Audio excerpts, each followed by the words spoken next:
Gambaran pertama, Nabi SAW tidak ditemukan dalam riwayat berhubungan badan atau seksual di siang hari, selalu di malam hari. Ya. Bila Rasulullah SAW berhubungan dengan istrinya, itu selalu di malam hari. Jadi kalau bapak ibu ingin mengikuti sunnah, mengikuti Rasulullah, maka usahakan semaksimal mungkin kalau ingin melakukan hubungan, lakukan di malam hari, bukan siang. Okay? Baik. Sekalipun tidak ada larangannya, tapi Nabi mengajarkan di malam hari. Teruskan.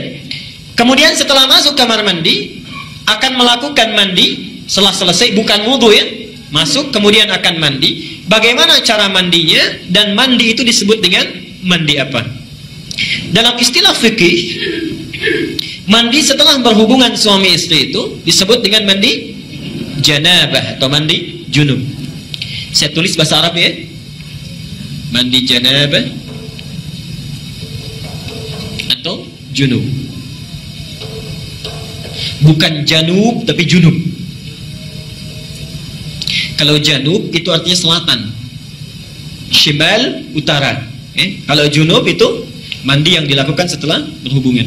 Perhatikan, janabah atau junub itu terambil dari kata al-janbu, janabah.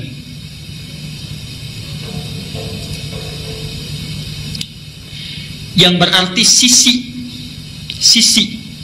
satu bagian atau pinggir tertentu.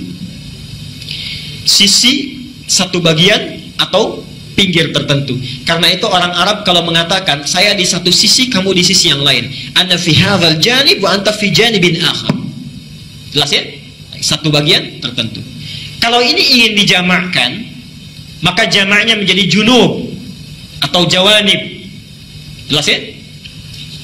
Sifatnya disebut dengan janabah. Jelas sampai sini? Baik. Kenapa mandi itu disebut dengan mandi janabah? Beda dengan mandi yang biasa, ingin memberi kesan bahwa dalam mandi itu semua sisi, semua bagian yang ada dalam tubuh kita itu mesti tersapu dengan air. Jadi bukan seperti mandi biasa yang mungkin sebagian ada yang tidak terbasuh. Disebut dengan janabah, semua sisinya mesti terbasuh. Tulis hadisnya. Aisyah, hadis Al-Bukhari, nomor hadis 248. Hadis Al-Bukhari nomor hadis 248. Al-Bukhari 248. Muslim nomor hadis 316. Saya ajarkan caranya bagaimana Nabi mengajarkannya. Ini hadis riwayat Aisyah. Nanti yang kedua dari Maimunah binti Al-Harith. Mohon Bapak ya, Ibu fokus di sini. Barangkali sudah puluhan tahun ada yang keliru kita. Okay? Pertama, hadis riwayat Aisyah dulu. Rasulullah SAW ketika beliau hendak mandi janabah, itu yang dilakukan adalah menuangkan air dulu, membasuh kedua tangannya. Okay? Jadi dua tangannya dulu dibasuh. Kemudian setelah itu, ini gambaran umumnya, beliau berwudu seperti wudunya untuk sholat. Jelas sampai sini? Basuh tangan, berwudu seperti wudu untuk sholat. Yang ketiga, dari bejana yang sudah disiapkan itu, kalau kita mungkin gayungnya sudah ada, mengambil sebagian air, kemudian menyela-nyela rambutnya, diratakan dengan tangannya. Jadi tidak langsung menyiram air Pak ya, tidak langsung menyiram air Ibu ya. Jadi yang pertama ingat, air diambil untuk basuh tangan kita dulu. Yang kedua apa? Berwudu seperti wudu untuk sholat. Sebentar Pak, itu lewat hadis Maimunah. Oke, saya sampaikan bagian pertama dulu. Nanti diperinci di Maimunah binti Al-Harith. Yang kedua apa? Berwudu dulu. Yang ketiga apa? Menyela-nyela kepala atau rambut ya, rambut kita. Yang keempat, kemudian mengambil air, membasuh, menyiramkan di kepala keseluruhan. Belum ke sini dulu, belum ke badan ya. Baik. Saya ulangi pelan-pelan. Satu, mencuci tangan. Kedua, berwudu seperti untuk sholat. Ketiga, menyela-nyela rambut, meratakan keseluruhan. Keempat, menyiram rambut keseluruhan di kepala. Setelah itu, baru disiramkan secara keseluruhan. Jelas sampai sini? Disiramkan secara keseluruhan menggunakan sabun dan seterusnya. Ini gambaran hadis yang pertama yang umum sifatnya. Okay? Baik. lihat. Dulu di sini. Nah, sekarang kita lihat bagian yang kedua. Ini riwayat siapa tadi? Aisyah radhiyallahu anha. Sekarang Nabi SAW ketika tinggal di rumah Maimunah, kemudian setelah itu berhubungan dengan Maimunah binti Al-Harith, salah satu istri beliau. Kemudian Nabi SAW melakukan mandi janabat saat itu. Hadisnya diriwayatkan oleh Maimunah dari Abdullah bin Abbas.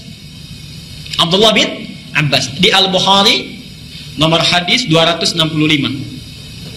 Perhatikan. Sebentar, saya menyimpang dulu pelan-pelan. Ibu masih ingat Bapak kisah Ibnu Abbas itu? Anaknya usia berapa tahun?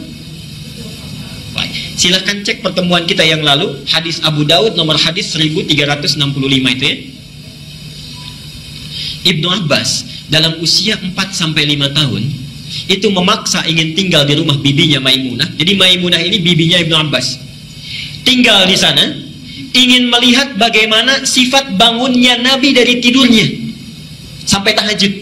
Saya pernah terangkan ini ya. Ibnu Abbas memperhatikan itu, berdiri di depan kamar Nabi, diperhatikan bagaimana kira-kira Nabi bangun tidurnya. Sampai kemudian tahajud, diajak beliau untuk menunaikan tahajud. Ternyata tidak berhenti sampai di situ. Kelak kemudian hari, Ibnu Abbas ini karena sungkan bertanya kepada Aisyah kan, kalau Maimunah itu bibinya, bertanya kepada Maimunah bagaimana caranya Nabi SAW bermandi janabah. Disinilah muncul bagian yang kedua yang lebih terperinci. Satu, kata Maimunah, Nabi SAW bila hendak beliau bermandi janabat, perhatikan, satu, mengambil air dengan tangannya, okay. Lalu kemudian mencuci kemaluannya dengan tangan kirinya. Okay. Nah, kalau Bapak tadi sampaikan, kalau ingin cari referensinya, itu bukan riwayat yang Aisyah, tapi riwayat Maimunah binti Al-Harith. Ini bagian yang pertama. Yang kedua, hampir mirip dengan yang tadi, menyela-nyela bagian rambutnya. Okay. Bagi perempuan, ada dua cara. Boleh diikat, dikepang. Karena Maimunah itu juga pernah diikat, dikepang. Langsung bertanya pada Rasulullah, ya Rasulullah, apakah saat mandi perlu aku uraikan rambutku? Kata Rasulullah, tidak perlu. Cukup kamu guyur semuanya itu, dan bila telah merata, sah mandimu. Jelas ya? Baik. Kemudian setelah diratakan, lebih baik kemudian bisa diuraikan.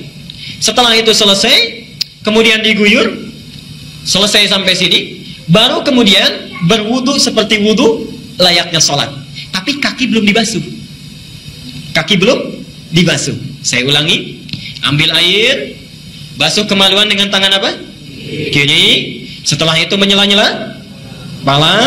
Setelah itu ambil air, kan? Basuh, baik siram, berwudu seperti layaknya wudu, akan sholat, tapi kaki kita belum dibasuh. Jadi cuma sampai telinga ya.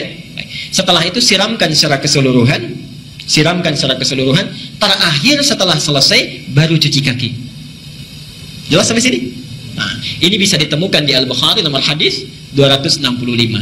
Nah, dari sinilah kemudian ulama menggabungkan kedua hadis ini, dibuatlah susunan yang lebih lengkap. Masih? Baik, jadi dari yang pertama, kalau kita gabungkan dua hadis ini, pertama mengambil air, cuci tangan dulu, riwayat Aisyahnya. Setelah tangan dicuci, kemudian mencuci kemaluan. Setelah itu selesai, ada yang terlewat tadi. Kalau di zaman Nabi, setelah mencuci kemaluan, dibasuh dengan air, lalu Nabi menepuk-tepukan ke tanah atau ke tembok. Ya.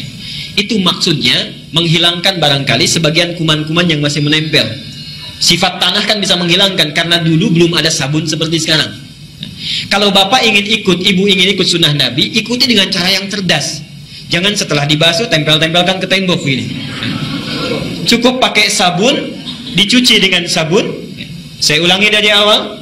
Tangan dibasuh dulu, basuh kemaluan, kemudian cuci dengan sabun. Setelah itu sela-sela kan? Baik ya, sela-sela, basuh kepala keseluruhan, berwudu seperti layaknya untuk sholat sampai kakinya. Satukan, sampai kakinya. Baru setelah itu dibasuh secara keseluruhan, mandi dengan rapi. Kalau sudah dilakukan, tidak perlu wudu lagi. Tidak perlu wudu lagi. Ada sahabat bertanya, ya Rasulullah, apakah saya perlu setelah mandi janabat itu berwudu kembali? Kata Nabi, harus seperti mandi apa lagi untuk membersihkan? Bahasanya metafor, harus seperti mandi apa lagi? Artinya setelah mandi tidak perlu wudu lagi. Jelas sampai sini?